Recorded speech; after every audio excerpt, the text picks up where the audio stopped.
Future Fest is an event that we do for middle through high school students for Cobb County School District, and it's a little different than your regular career fair or job fair. We go on the policy that doing drives learning. We love for these things to be interactive and not just something where students are going around and seeing the businesses, but where they really get to interact and find out what it is that they're doing.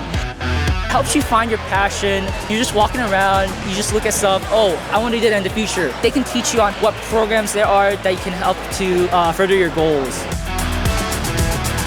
The earlier they see it, the quicker they can become a part of it and be working inside their communities as well.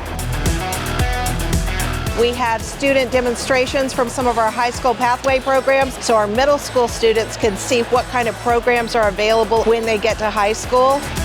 We're just here to demo the robot and hopefully get people to be inspired and actually join FRC Robotics. We get real work experience. You actually go in there and you help build a robot.